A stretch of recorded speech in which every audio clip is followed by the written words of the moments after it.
বাংলাদেশ অস্ট্রেলিয়ার বিপক্ষে দ্বিতীয় টেস্টে হেরে গেছে, সিরিজ 1-1 ড্র। দ্বিতীয় টেস্টে বাংলাদেশ যথেষ্ট বাজেভাবে হেরেছে। সেই সময় এসে মনে হলো যে গতকালকে শরীফুলের বোলিং নিয়ে কথা বলছিলাম, সো নিজেদের জন্যই একটু ডিটেইলড শরীফুলের বোলিং টেকনিক এই জায়গাগুলো নিয়ে কথা বলি। এর আগে বহু আগে, বছর দুয়েক আগে আমি শরীফুলের একটা টেকনিক্যাল ভিডিও তৈরি করেছিলাম। সেখানে দেখিয়েছিলাম যে শরীফুলের কেন কন্ট্রোলটা ভালো, কিভাবে তিনি সুইংটা জেনারেট করতে পারেন, এই অংশগুলো। তো আজকে আরেকটু ডিটেইলে যেতে চাই এবং সেখান থেকে শরীফুলের পক্ষে একটা খুব রেয়ার আর্ট, অলরেডি শরীফুলের মধ্যে একটা রেয়ার আর্ট আছে, আরও একটা রেয়ার আর্ট তিনি তার বোলিংয়ে যোগ করতে পারেন, সেই অংশটিকেও একটু ব্যাখ্যা করব। প্রথমত, বাংলাদেশ জাতীয় দলের এই মুহূর্তে যারা খেলছেন তাদের মধ্যে দুজন বোলারই রয়েছেন যারা মূলত সুইং বোলার, হাসান মাহমুদ এবং শরীফুল ইসলাম। দুজনের ক্ষেত্রে দুটো ট্রেড দেখবেন খুব সিমিলার। নাম্বার ওয়ান হচ্ছে দুজনের অ্যাকশন খুব স্মুথ, তাদের অ্যাকশনে কোনো পজ নেই। এবং দ্বিতীয় যে জিনিসটি দেখবেন সেটি হচ্ছে দুজনেরই লোড আপ।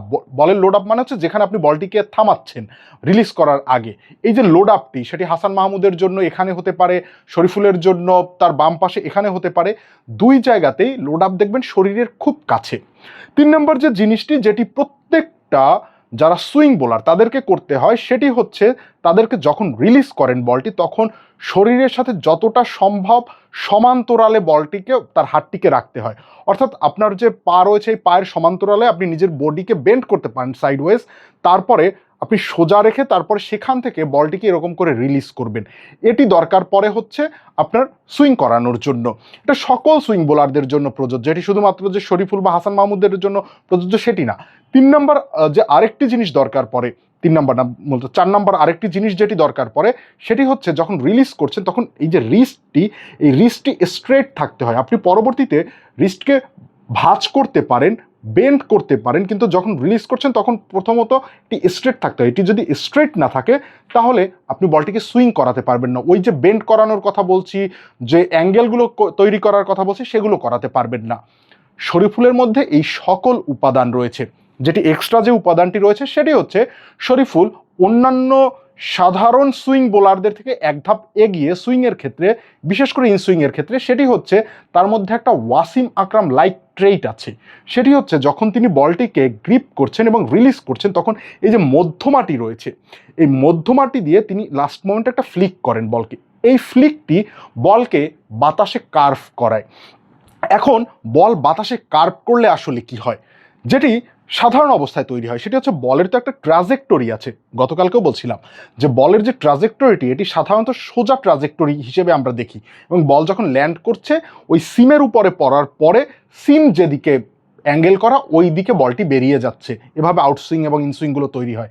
ফলে আপনি যখন আউটসুইং ডেলিভারিগুলো করাচ্ছেন, আমি একজন ডানহাতি বোলার হিসেবে যদি বলি, তাহলে হচ্ছে আউটসুইং যখন করাচ্ছেন তখন আপনার সিমের পজিশনটি থাকে স্লিপের দিকে, যখন আপনি ইনসুইং করাচ্ছেন তখন আপনার সিমের পজিশনটি থাকে লেগ স্লিপের দিকে।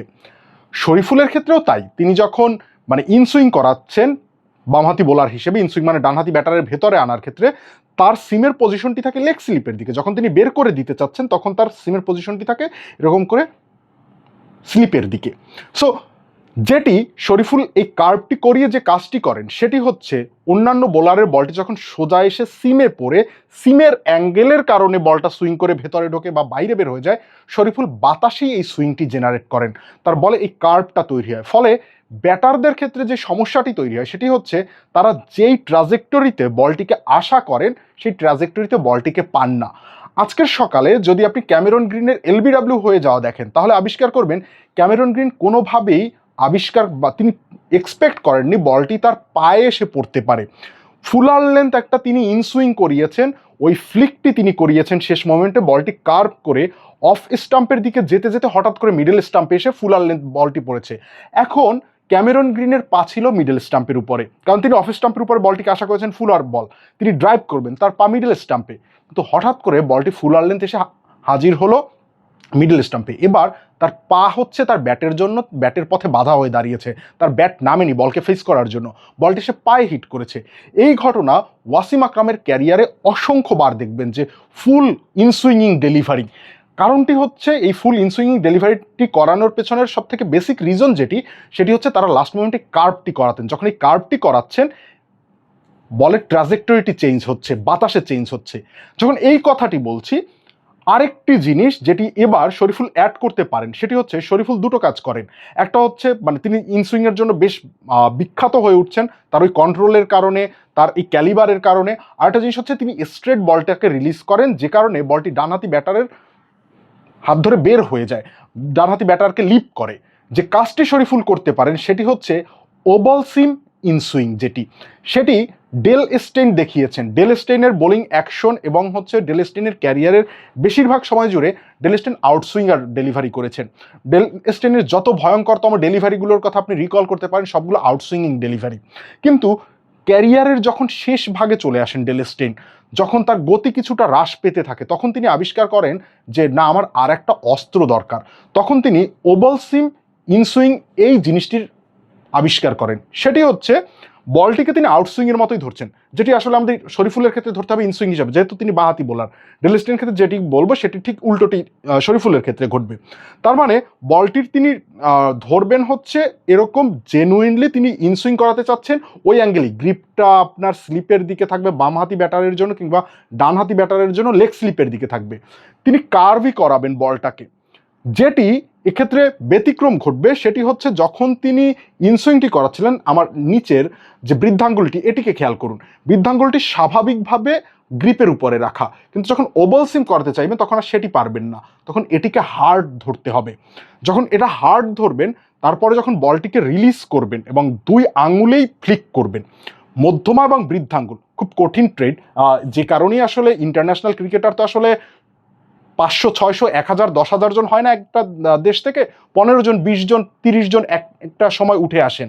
সো খুব হার্ড একটা ট্রেড, কিন্তু শরীফুলের ওই ক্যালিবার রয়েছে, তার যে টেকনিক্যাল অ্যাবিলিটি রয়েছে সেখান থেকে তিনি এটা মাস্টার করতে পারেন, যে আউটসুইংয়ের জন্য বা ইনসুইংয়ের জন্য তিনি বলটাকে লোড আপ করবেন, সেখানে সিম পজিশন ইনসুইংয়ের জন্যই থাকবে, কিন্তু নর্মালি যেভাবে তিনি হচ্ছে বৃদ্ধাঙ্গুলিটি এরকম রাখেন গ্রিপের উপর সেটি থাকবে না। এবার বৃদ্ধাঙ্গুলিটি হয়ে যাবে হার্ড। যখন হার্ড হয়ে যাবে, যখন তিনি বলটাকে রিলিজ করবেন, এই ফ্লিকটা দিবেন, এই ফ্লিকটা দেওয়ার সময় বৃদ্ধাঙ্গুলি এবং মধ্যমা দুটোরই ফ্লিক পড়বে। এই ফ্লিক পড়ার কারণে বলটা বাতাসে এরকম কার্ভ করতে করতে এগুবে এবং সেটি দেখবেন যে কাঁপতে কাঁপতে এগুচ্ছে। এবার বলটা সিমে যেই অ্যাঙ্গেলে পড়বে সেই দিকে বলটা সুইং করবে।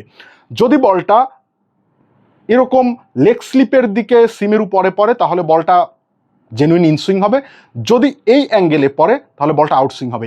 এই জিনিসটা ব্যাটারদেরকে আরও বড় বেশি বিভ্রান্তিতে ফেলতে পারে, কারণ তখন ব্যাটারদের জন্য জানার উপায় থাকবে না, একই অ্যাঙ্গেল, একই অ্যাকশন, একই রিলিজ, সব কিছু সেম। একটা বল ইনসুইং হচ্ছে, একটা বল আউটসুইং হচ্ছে শুধুমাত্র ওভাল সিম ডেলিভারির কারণে।